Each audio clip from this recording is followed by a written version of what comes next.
ഇന്നത്തെ പത്രവിശേഷങ്ങളിലൂടെ കണ്ണോടിച്ചാൽ രണ്ട് വാർത്തകളാണ് പ്രധാനമായും മലയാള പത്രങ്ങൾ മുന്നോട്ട് വയ്ക്കുന്നത്.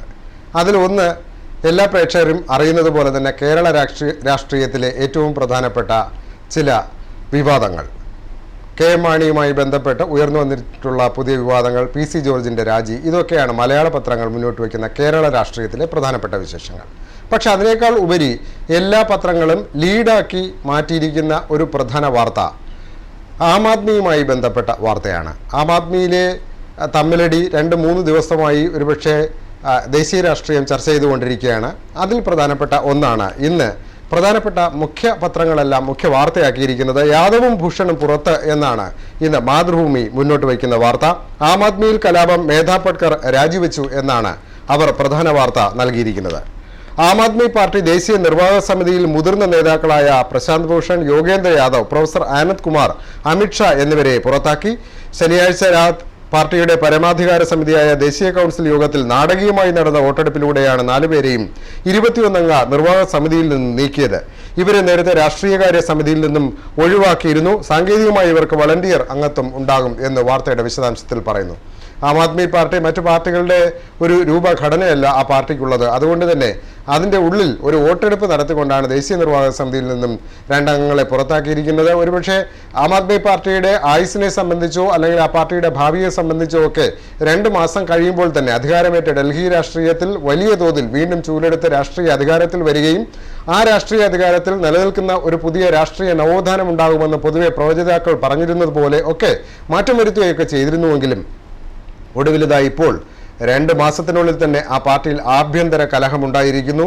പ്രധാനപ്പെട്ട 2 നേതാക്കളെ പാർട്ടിയുടെ ദേശീയ നിർവാഹക സമിതിയിൽ നിന്ന് പുറത്താക്കിയിരിക്കുന്നു. ഇത് അവരുടെ രാഷ്ട്രീയ ഭാവി സംബന്ധിച്ച് എന്ത് ചലനമുണ്ടാക്കും എന്ന് ഇനിയും ദിവസങ്ങൾക്കുള്ളിൽ തിരിച്ചറിയേണ്ട വസ്തുതകളാണ്. ഇനി വരും ദിവസങ്ങൾ നമുക്കത് അറിയാൻ സാധിക്കും. പ്രത്യേകിച്ച് പരിസ്ഥിതി രാഷ്ട്രീയവുമായി ബന്ധപ്പെട്ട മേധാ പട്കറെ പോലെയുള്ള ഒരു നേതാവിന് വലിയ തോതിലുള്ള ചലനമുണ്ടാക്കാൻ ഇന്ത്യയുടെ രാഷ്ട്രീയത്തിലോ പരിസ്ഥിതി രാഷ്ട്രീയത്തിലോ ഒക്കെ കഴിവുണ്ടെന്നിരിക്കെ എന്ത് തരത്തിലുള്ള നീക്കമാണ് ഇക്കാര്യത്തിൽ ആം ആദ്മിക്ക് സംഭവിക്കാൻ പോകുന്നത് എന്ന് നമുക്ക് വരും ദിവസങ്ങളിൽ അറിയാൻ സാധിക്കും. പക്ഷേ അതുകൊണ്ട് തന്നെ ആയിരിക്കാം പത്രങ്ങൾ വിശേഷണങ്ങൾ എഴുതിയിരുന്നപ്പോൾ തന്നെ, അല്ലെങ്കിൽ അതിൻ്റെ വാർത്തയുടെ വിശദാംശങ്ങളിലേക്ക് പോകുമ്പോൾ തന്നെ പലരും പ്രവചിച്ചിട്ടുണ്ട് വിജയാരവം അടങ്ങും മുമ്പേ എന്നാണ്. 2 മാസം മുമ്പേ ഡൽഹി നിയമസഭാ തെരഞ്ഞെടുപ്പിൽ മിന്നുന്ന വിജയം ആഘോഷിച്ചതിൻ്റെ അലയടങ്ങുന്നതിന് മുൻപെയാണ് ആം ആദ്മി പാർട്ടിയിൽ നേതൃത്വത്തിനെതിരെ കലാപക്കൊടി ഉയർന്നത്. അരവിന്ദ് കെജ്രിവാൾ ഏകാധിപതിയെ പോലെയാണ് പെരുമാറുന്നതെന്നും പാർട്ടിയിൽ ജനാധിപത്യമില്ലെന്നും ആരോപിക്കുന്ന 2 സ്ഥാപക നേതാക്കളാണ് പുറത്തു പോകുന്നത്. അതാണ് പ്രധാനപ്പെട്ട വസ്തുത. ഒരുപക്ഷെ ഇത് ദേശീയ രാഷ്ട്രീയത്തിൽ വലിയ ചർച്ചയായി മാറുന്നതിന് പ്രധാനപ്പെട്ട കാരണവും അത് തന്നെയാണ്. അതേ വാർത്ത തന്നെ മനോരമ മുന്നോട്ട് വയ്ക്കുന്നത് ആം ആദ്മി പാർട്ടിയുടെ 4 സ്ഥാപക നേതാക്കൾക്കെതിരെ നടപടി ആപ്പിലായി എന്നാണ് വാർത്തയുടെ തലവാചകം. പടുത്തുയർത്തിയവർ പുറത്തേക്ക് എന്നുകൂടി ആ വാർത്തയുടെ വിശദാംശങ്ങളിൽ പറയുന്നു. യോഗേന്ദ്ര യാദവ്, പ്രശാന്ത് ഭൂഷൺ, പ്രൊഫസർ അനന്ത് കുമാർ, പ്രൊഫസർ അമിത്ഷാ എന്നിവരെ പാർട്ടിയുടെ നേതൃസ്ഥാനത്ത് നിന്നും ഒഴിവാക്കുന്നത് അതിനെ വിശദീകരിക്കുന്നത് ഇങ്ങനെയാണ്. സംഘർഷം നിറഞ്ഞു നിന്ന അന്തരീക്ഷത്തിൽ ചേർന്ന ആം ആദ്മി പാർട്ടി ദേശീയ കൗൺസിൽ യോഗം സ്ഥാപക നേതാക്കളായ പ്രശാന്ത് ഭൂഷൺ, യോഗേന്ദ്ര യാദവ്, പ്രൊഫസർ അനന്ത് കുമാർ, അമിത്ഷാ എന്നിവരെ ദേശീയ നിർവാഹക സമിതിയിൽ നിന്നും പുറത്താക്കി എന്ന് മലയാള മനോരമയും വാർത്തയിൽ പറയുന്നു. മറ്റൊരു പ്രധാന വാർത്ത ഇന്ത്യക്കാർ അഭിമാനിക്കാവുന്ന വാർത്തയാണ്. പൊതുവേ ഈ സൈന നെഹ്വാളിനെ കുറിച്ച് പറയുമ്പോൾ തന്നെ ഇന്ത്യയുടെ അഭിമാന താരം എന്നൊക്കെയാണ് പറയാറുള്ളത്. ഇന്ത്യയുടെ അഭിമാനം ഉയർത്തിക്കൊണ്ട് വീണ്ടും ബാഡ്മിൻ്റൺ സൈന നെഹ്വാൾ തന്നെ 1ാം സ്ഥാനത്ത് എന്ന വാർത്ത പുറത്തു വരികയാണ്.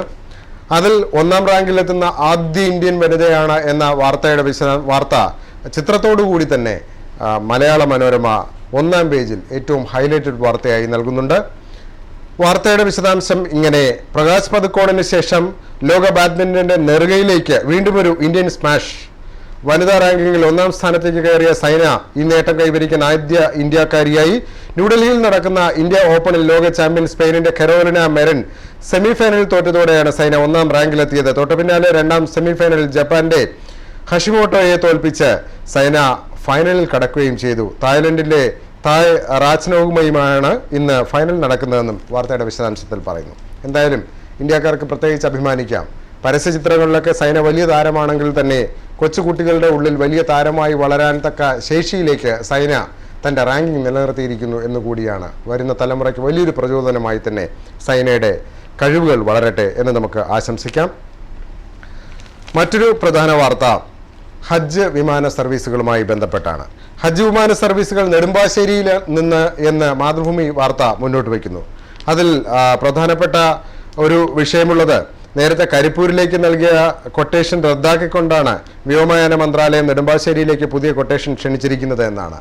കരിപ്പൂർ വിമാനത്താവളത്തിലെ അറ്റകുറ്റപ്പണികളുമായി ബന്ധപ്പെട്ട് വലിയ വിമാനങ്ങൾക്ക് ഇറങ്ങാൻ കഴിയില്ല എന്ന തോതിലുള്ള വാർത്തകൾ നേരത്തെ പുറത്തു വന്നിരുന്നു എന്ന തരത്തിലുള്ള വാർത്തകൾ പുറത്തു വന്നിരുന്നു. കരിപ്പൂർ വിമാനത്താവളത്തിലെ റൺവേ റീകാർപ്പറ്റിംഗ് പ്രവൃത്തികളുടെ ഭാഗമായി വലിയ വിമാനങ്ങളുടെ സർവീസുകൾ നിയന്ത്രണം ഏർപ്പെടുത്തിയതിനെ തുടർന്നാണ് ഹജ്ജ് വിമാന സർവീസുകൾ നെടുമ്പാശ്ശേരിയിലേക്ക് മാറ്റുന്നത്.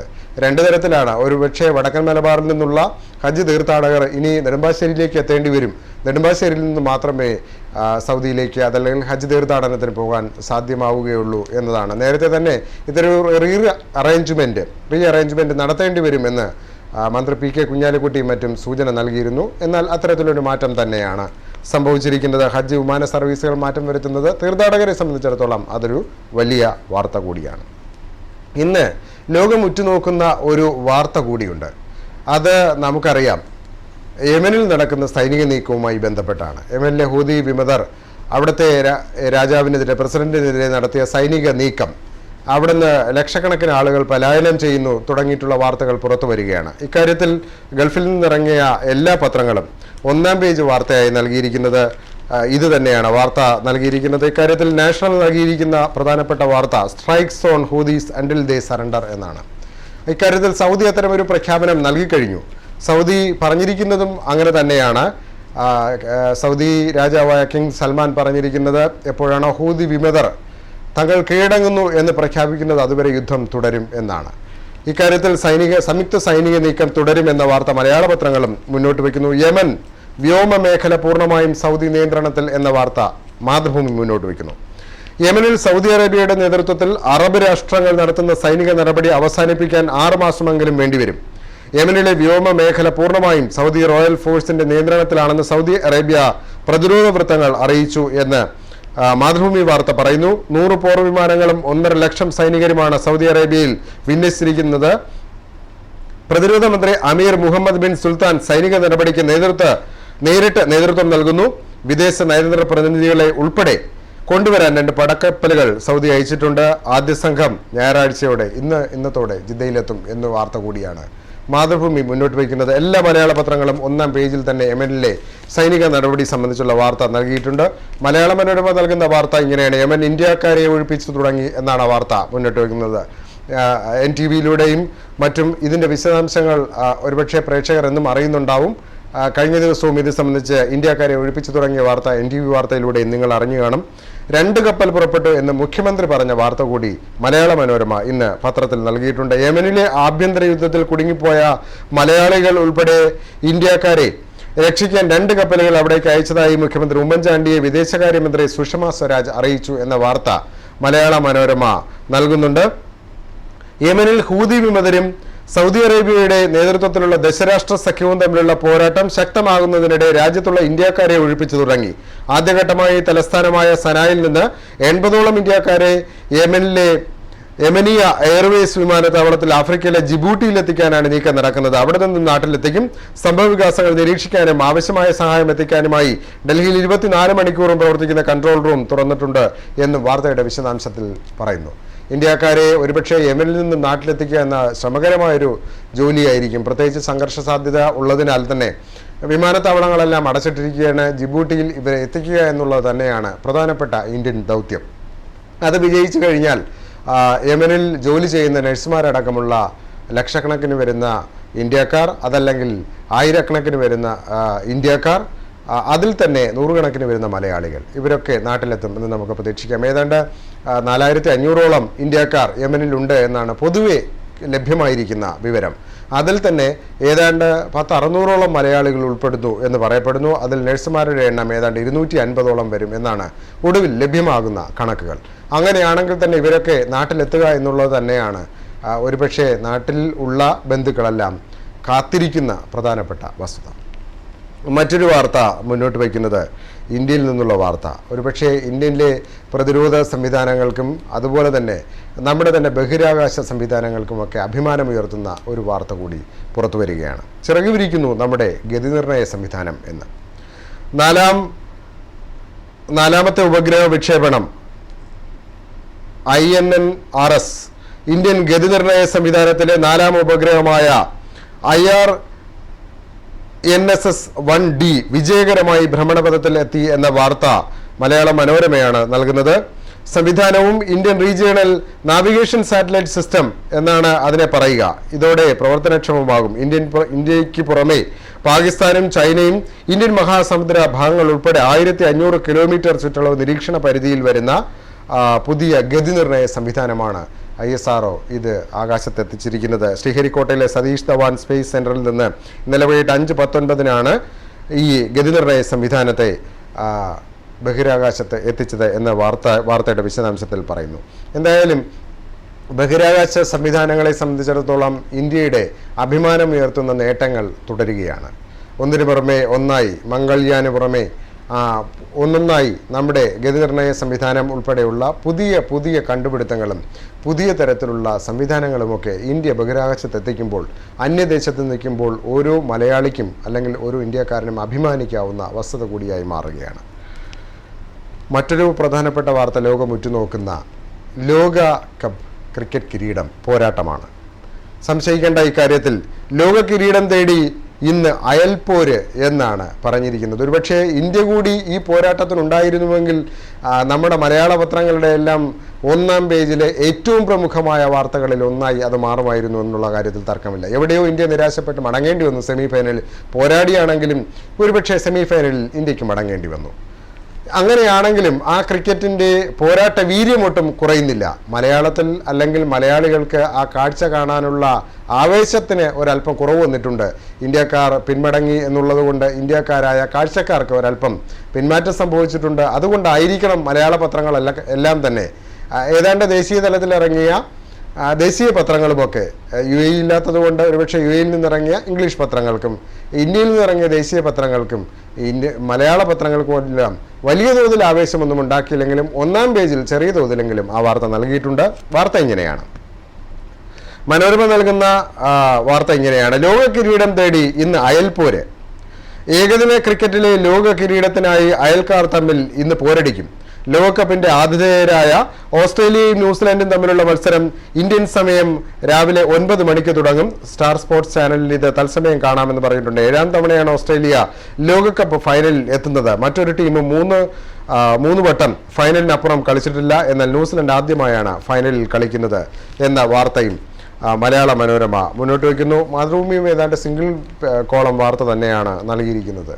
അത് എല്ലാ ആളുകളും ഇക്കാര്യത്തിൽ മലയാള പത്രങ്ങളിലെ പ്രതിനിധികൾ പോലും മെൽബണിൽ എത്തി നേരിട്ട് ലോകകപ്പ് ക്രിക്കറ്റ് റിപ്പോർട്ട് ചെയ്യുന്ന ഒരവസരം വന്നിട്ട് പോലും 1ാം പേജിലേക്ക് ചെറിയ ഒരു സിംഗിൾ കോളത്തിലേക്ക് ഒരുപക്ഷെ ലോകകപ്പിൻ്റെ ഫൈനൽ പോരാട്ടം എത്തിപ്പോയി എന്നുള്ളത് ഒരുപക്ഷെ ശ്രദ്ധേയമായ ഒരു വാർത്തയായി കൂടി കാണാം. കേരള രാഷ്ട്രീയം പരിശോധിക്കുകയാണെങ്കിൽ ജോർജിനെ മുന്നണിയിലും പറ്റില്ല എന്ന് മാണി പറഞ്ഞതാണ്. മാണിയും ജോർജും ഏതാണ്ട് കുട്ടനും മുട്ടനെയും പോലെ തമ്മിലിടിക്കുന്ന ഒരവസ്ഥയിൽ കേരള രാഷ്ട്രീയം എത്തിയിരിക്കുന്നു. അത് കണ്ട് ചോര കുടിക്കാൻ ആരെങ്കിലും സന്തോഷിക്കരുത് എന്ന തരത്തിലുള്ള വാർത്തകൾ പുറത്തു വരുന്നുണ്ട്. എന്തായാലും കുട്ടനും മുട്ടനും തമ്മിലുള്ള ഇടി കേരള രാഷ്ട്രീയത്തിൽ നല്ല 1ാം തരമായി തുടരുന്നത് വളരെ രസകരമായ കേരള രാഷ്ട്രീയ വിശേഷമായി പത്രങ്ങളെല്ലാം 1ാം പേജിൽ പങ്കുവയ്ക്കുന്നു. PC ജോർജിനെ ഘടകകക്ഷിയായി മുന്നണിയിൽ നിലനിർത്താൻ പറ്റില്ല എന്ന് കേരള കോൺഗ്രസ് നിലപാട് കടുപ്പിച്ചു. കേരള കോൺഗ്രസ് സെക്കുലർ പുനരുജ്ജീവിപ്പിച്ച് ഘടകകക്ഷിയായ ജോർജിനെ നിലനിർത്താനുള്ള നീക്കത്തിന് ഇത് തടസ്സമായി. തീരുമാനം നീട്ടിക്കൊണ്ടുപോയി സമവായ സാധ്യത എന്തെങ്കിലും ഉണ്ടോ എന്ന് ആരായുകയാണ് മുഖ്യമന്ത്രി ഉമ്മൻചാണ്ടി. അതുപോലെ മുഖ്യമന്ത്രി ഉമ്മൻചാണ്ടി ഇത്തരം ചില രാഷ്ട്രീയ വസ്തുതകൾ വരുമ്പോഴേക്കും അദ്ദേഹത്തിൻ്റെ രാഷ്ട്രീയ തന്ത്രം എന്നൊക്കെ നമുക്ക് പറയാവുന്ന രീതിയിലാണ് അദ്ദേഹം ഈ വിഷയത്തെയും എടുത്തിരിക്കുന്നത്. അദ്ദേഹം ഇത്തരം വിഷയങ്ങൾ വരുമ്പോഴേക്കും പരമാവധി ദിവസം നീട്ടിക്കൊണ്ടുപോകും. ഇത്തരം വിഷയങ്ങൾക്ക് ഈ ചൂടിന് വരുമ്പോഴാണല്ലോ, അതേ ചൂടിന് തന്നെ മറുപടി നൽകുമ്പോഴാണല്ലോ ചൂട് ഇരട്ടിയാവുന്നത്. അതിനേക്കാൾ നല്ലത് വലിയ ചൂട് വരുമ്പോൾ ഒരല്പം മാറി നിൽക്കുക, ആ അല്പം ഒന്ന് തണുക്കുമ്പോഴേക്കും വന്ന് എന്താണ് ചൂടിൻ്റെ കാരണമെന്ന് തിരക്കുമ്പോൾ അതിന് കുറെ കൂടി തണുപ്പിച്ച ഒരു മറുപടി നൽകി പ്രശ്നപരിഹാരം തേടാവുന്ന ഒരു തന്ത്രം, രാഷ്ട്രീയ തന്ത്രം തുടക്കം മുതലേ സാധാരണഗതിയിൽ ഉമ്മൻചാണ്ടിയുടെ രാഷ്ട്രീയ തന്ത്രമായി വിലയിരുത്താറുണ്ട്. അത്തരം ഒരു തന്ത്രം ഈ വിഷയത്തിലും എടുക്കുന്നുണ്ട് എന്ന് വേണം പത്രങ്ങളിലെ വാർത്തകൾ വായിക്കുമ്പോൾ നമുക്ക് വിലയിരുത്തേണ്ടി വരുന്നത്. ചീഫ് വിപ്പ് സ്ഥാനത്ത് നിന്ന് ജോർജിനെ മാറ്റുന്നതിൽ ധാരണയായിട്ടുണ്ട്. വെള്ളിയാഴ്ച വൈകിട്ട് കെ എം മാണി ജോർജിനെതിരെ പ്രസ്താവന നടത്തിയത് തന്നെ അത്തരമൊരു ഉറപ്പ് മുഖ്യമന്ത്രിയിൽ നിന്ന് കിട്ടിയ ശേഷമായിരുന്നു. സ്ഥാനം പാർട്ടിക്കാണ് നൽകിയതെന്നും പാർട്ടി ആവശ്യപ്പെടുമ്പോൾ അത് പിൻവലിക്കാമെന്നുമാണ് മാണി വിശദീകരിച്ചത്. ഭരണപക്ഷത്തെ അംഗസംഖ്യയാണ് മുഖ്യമന്ത്രിയെ അലട്ടുന്നത് എന്നുകൂടി വാർത്തയുടെ വിശദാംശത്തിൽ പറയുന്നു. മുഖ്യമന്ത്രി ദുബായിൽ എത്തുകയാണ് നാളെ. ദുബായ് സന്ദർശനം കഴിഞ്ഞ് അദ്ദേഹം തിരിച്ച് നാട്ടിലെത്തുമ്പോഴാണ് ഇക്കാര്യത്തിലൊരു അന്തിമമായ തീരുമാനമുണ്ടാവുക എന്നാണ് എല്ലാ പത്രങ്ങളും വാർത്തയുടെ വിശദാംശങ്ങളിൽ നൽകുന്നത്. ഇനി ഗൾഫ് വിശേഷങ്ങളിലേക്ക് പോയാൽ, ഗൾഫ് വിശേഷങ്ങളിലെ ഏറ്റവും പ്രധാനപ്പെട്ട വാർത്തയായി ഒന്നാം പേജിൽ നൽകുന്നത് യമൻ സംബന്ധിച്ചുള്ള വാർത്ത തന്നെയാണ്. മറ്റൊരു പ്രധാനപ്പെട്ട വാർത്തയായി നൽകുന്നത് കുതിരക്കരുത്തിൽ ലോകകപ്പിൽ പ്രിൻസ് ബിഷപ്പ് വേഗക്കാരൻ എന്നുള്ള വാർത്തയാണ്. ഇക്കാര്യത്തിൽ കഴിഞ്ഞ ദിവസം പ്രേക്ഷകരൊക്കെ ശ്രദ്ധിച്ചിട്ടുണ്ടാവും. അതല്ലെങ്കിൽ ദുബായ് ലോകകപ്പ് എന്നാണ് ഈ കുതിരയോട്ട മത്സരത്തിനെ വിശേഷിപ്പിക്കാറുള്ളത്. ലോകത്ത് ഏറ്റവും കൂടുതൽ സമ്മാനത്തുകയുള്ള മത്സരവും ഇതുതന്നെയാണ്. ഈ കുതിരയോട്ട മത്സരങ്ങളുടെ ഒരു വേദി എന്ന് പറയപ്പെടുന്നത്, എല്ലാ കാലത്തെയും ഏറ്റവും വലിയ വേദി എന്ന് പറയപ്പെടുന്ന ദുബായാണ്. പ്രത്യേകിച്ച് ഇവിടുത്തെ ഭരണകർത്താക്കൾക്ക് കുതിരയോട്ട മത്സരത്തിനോടുള്ള താല്പര്യവുമൊക്കെ അതിൻ്റെ ഓരോ മത്സരങ്ങളുടെയും വിജയികളെ അന്വേഷിക്കുമ്പോൾ തന്നെ നമുക്ക് ബോധ്യപ്പെടും. ഷെയ്ഖ് മുഹമ്മദ് ആകട്ടെ, അതിൽ ഷെയ്ഖ് ഹംദാൻ ആകട്ടെ, ഇവരൊക്കെ ഇത്തരം ഭരണാധികാരികൾക്കൊക്കെ കുതിരയോട്ടവുമായി ഒരു ബന്ധപ്പെട്ട ഒരു കൗതുകവും അവർക്കതിനോടുള്ള താല്പര്യവും ആ സ്പോർട്സിനോടുള്ള അഭികാമ്യമായ അടുപ്പവുമൊക്കെ ആ മത്സരങ്ങളുടെ വിജയികളെ അന്വേഷിച്ചാൽ തന്നെ നമുക്ക് ബോധ്യപ്പെടും. ഇവിടെ അത്തരമൊരു വാർത്ത പുറത്തു വരികയാണ്. ലോകത്തെ ഏറ്റവും ഉയർന്ന സമ്മാനത്തുകയുള്ള കുതിരയോട്ട മത്സരമായ ദുബായ് ലോകകപ്പിൽ UAEയുടെ പ്രിൻസ് ബിഷപ്പ് എന്ന കുതിര വേഗത്തിൽ നെറുകയിലെത്തി എന്നാണ് വാർത്തയുടെ വിശദാംശം നൽകുന്നത്. എതിരാളികളെ ബഹുദൂരം പിന്നിലാക്കിയ പ്രിൻസ് ബിഷപ്പ് $1 കോടി സമ്മാനത്തുകയാണ് സ്വന്തമാക്കിയത്. അതിൻ്റെ വാർത്തയുടെ വിശദാംശം തേടുമ്പോൾ ഞാൻ തുടക്കത്തിൽ പറഞ്ഞ വസ്തുത ബോധ്യപ്പെടും. ദുബായ് കിരീടാവകാശി Sheikh Hamdan bin Mohammed bin Rashid Al മക്തൂമിൻ്റെ ഉടമസ്ഥതയുള്ള കുതിരയാണ് ഇത്. UAE സ്വദേശി സൈദ് ബിൻ സുറൂർ ആണ് പരിശീലകൻ. വില്യം ബ്യൂക്കാണ് ജോക്കി. അപ്പോൾ ഞാൻ നേരത്തെ പറഞ്ഞ വസ്തുതയ്ക്ക് എത്രത്തോളം സസ്പെൻസ് ഉണ്ടായിരുന്നുവെന്ന് പ്രേക്ഷകർക്ക് ബോധ്യപ്പെട്ട് കാണും. സാധാരണഗതിയിൽ ഇത് ലോകത്ത് പവൻ മാറ്റുവിലയുള്ള മത്സരം എന്നാണ് ഈ കുതിരയോട്ട മത്സരത്തിനെ അറിയപ്പെടുന്നത്. ഷെയ്ഖ് ഹമദാൻ്റെ കുതിരയാണ് ഇക്കാര്യത്തിൽ ഒന്നാം സ്ഥാനം നേടിയിരിക്കുന്നത്. ഈ ദുബായിയുടെ ആവേശപ്പോരാട്ടം എന്നാണ്. ഓരോ സ്വദേശികളും ഈ മത്സരത്തിന് വേണ്ടി കാത്തിരിക്കാറുണ്ട്, വർഷം തോറും കാത്തിരിക്കാറുണ്ട് എന്നുള്ളതാണ് ഇതിലെ പ്രധാനപ്പെട്ട വസ്തുത. ഓരോ കുതിരയെയും ഒരുക്കി ഓരോ ജോക്കിയുടെ ഒപ്പവും ഭക്ഷണം കഴിക്കാൻ താല്പര്യപ്പെട്ട് ഓരോ ജോക്കിയെയും ആരാധിച്ച് ആ കുതിരയ്ക്ക് എത്രത്തോളം മാറ്റുണ്ടാകുമെന്ന് പ്രവചിച്ച് ആ പ്രവചനത്തിന് മത്സരങ്ങളുണ്ടാക്കി ആ പ്രവചന മത്സരത്തിന് വലിയ തുകകൾ സമ്മാനമായി നൽകി ഒക്കെ നടത്തുന്ന ഒരു വലിയ ലോകകപ്പ് കൂടിയാണ് കഴിഞ്ഞ ദിവസം ദുബായിൽ അരങ്ങേറിയത്.